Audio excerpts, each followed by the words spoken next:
여러분 안녕하십니까, 진성호입니다. 윤석열 대통령의 리더십이 결국 화물연대의 파업을 막아냈습니다. 그런데 문제는 이제부터입니다.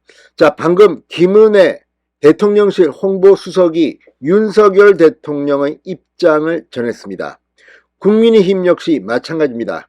이제 떼법은 통하지 않는다. 그리고 지금 현재 피해액이 3조 5천억 이상이 나왔다는 것을 이야기했습니다. 오늘 화물연대 노조원들 파업 철회가 결정된 뒤 눈물을 흘리는 모습이 언론 카메라에 포착됐습니다. 그러나 울고불고해도 때는 이미 늦었습니다. 이제부터 그런 떼법은 통하지 않습니다. 윤석열 대통령 이제 원칙과 정의, 공정이 무엇인지를 국민들 앞에 밝힐 겁니다.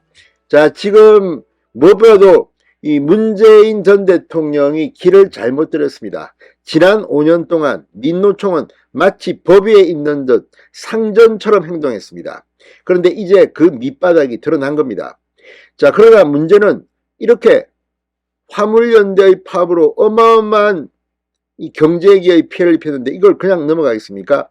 자, 원희룡 국토부 장관도 지금 이들이 파업을 하기 전에 그 전에 이 3년 동안 이 안전운임제 연장을 이야기했지만 이거 원점에서 새로 검토하겠다고 했습니다. 이미 때는 늦었습니다. 밥그릇을 발로 찬 겁니다. 자, 이제 앞으로 민노총은 어떻게 될까요? 진성호의 융단 폭격 시작합니다. 더불어민주당과 민노총을 융단 폭격합니다. 방송에 앞서 아직 진성호 방송에 구독자가 아니신 분은 붉은색 구독 버튼 눌러주십시오. 더 좋은 방송으로 보답하겠습니다. 자, 민주노총 화물연대가 오늘 이 찬반 투표 끝에 62% 정도의 압도적인 찬성표로 이 파업 중단을 결의했습니다. 자, 운송 거부를 철회하고 업무에 복귀하는 중입니다. 사실상 이들은 빈손으로 파업을 마쳤습니다. 일부 조합원은 파업 철회가 결정되자 눈물을 흘리는 모습이 포착되기도 했습니다. 국민의힘은 더 이상 떼법은 통하지 않는다는 것이 증명됐다고 자평했습니다. 자, 이번에 정말 대단히 큰일 냈습니다. 어쩌면 윤석열 대통령의 진가는 민노총에 의해서 역설적으로 발휘됐는지도 모르겠습니다. 자, 방금 전 김은혜 수석이 입장문을 냈습니다. 대통령실은 민주노총 공공운수노조 화물연대본부가 총파업을 철회한 것과 관련해서 화물연대의 집단운송 거부는 경제와 민생에 천문학적 피해를 남겼다. 화물업계 제도 개선 및 모색의 계기로 삼아야 할 것이라는 입장을 밝혔습니다. 이 짧은 말 속에 상당히 많은 것이 녹아 있습니다. 천문학적 피해를 남겼다. 경제와 민생.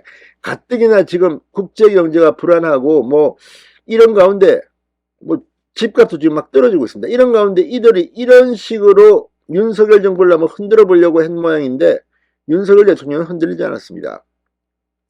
이 천문학적 피해를 이제부터는 법에 의해서 회복해야 합니다. 또 개선 및 모색, 제도의 개선 및 모색은 뭘 의미하겠습니까? 이제 이렇게 떼법으로 하는 것은 더 이상 용납하지 않겠다는 걸 의미합니다. 김은혜 홍보수석 용산 대통령실 브리핑에서 이같이 밝히며 정부는 노사 문제에 흔들림 없이 법과 원칙을 지켜 청년세대 일자리 확보, 노동시장 이중구조 개선, 공정한 노사 문제 정착에 최선을 다하겠다고 말했습니다. 자, 지금 김문수 경산호위 위원장도 거듭 말하지만 지금 얼마 되지 않는 민노총 자기들이 다 쥐고 온답니다. 이들은 귀족노조 강자입니다. 이런 민노총에 속하지 않은 이 90% 이상의 노동자들, 약자들이 있습니다. 또 비정규직 노조 문제도 있습니다. 이제 이런 이중구조를 개선하겠다는 겁니다. 민주당이 또 반발했다가는 국민들한테 철퇴를 맞을 겁니다. 자, 이 대통령실의 이 입장문은 앞으로 윤석열 정부가 어떤 식으로 노사 문제를 접근할 건지를 밝히고 있습니다. 자, 박정아 국민의힘 수석 대변인도 논평을 통해 보름 넘는 집단 운송 거부로 4조 원에 육박하는 산업계 피해를 초래한 화물연대가 오늘 파업을 철회했다. 국민의 냉담한 시선과 불법에는 타협이 있을 수 없다는 정부의 일관된 원칙이 화물연대의 파업을 멈추겠다. 이번 사태를 계기로 대한민국에서 더 이상 떼법은 통하지 않는다는 것이 증명됐다고 말했습니다. 자, 지금 이번 민노총의 화물연대의 이 파업을 놓고 지금 윤석열 대통령을 살리는 사람들이 있다. 처음에는 추미애였고 이재명이었고 이번에는 화물연대냐 이런 이야기까지 나오고 있습니다. 화물연대가 요구하는 안전운임제 3년 연장안에 대해서 국민의힘은 일몰 연장은 화물연대가 파업을 돌입하는 순간 없어진 스스로 차버린 안이다. 민주당은 화물연대 비위 맞추듯 이미 효력을 상실한 안을 주장할 것이 아니라 화물운송시장의 발전을 위해 보다 근원적인 법안 마련에 힘을 모아주기 바란다고 말했습니다. 자, 이번에 민주당도 정체가 드러났습니다. 이런 자들이 제1야당으로 이렇게 민노총, 한노총에 편성해서 표만 모아보겠다 이런 생각을 하면 앞으로 더 이상 견디기 힘들 겁니다. 자, 어쨌든 윤석열 대통령의 리더십이 이번에 화물연대의 파업을 무릎 꿇렸습니다. 진성호의 융단 폭격이었습니다. 여러분 감사합니다.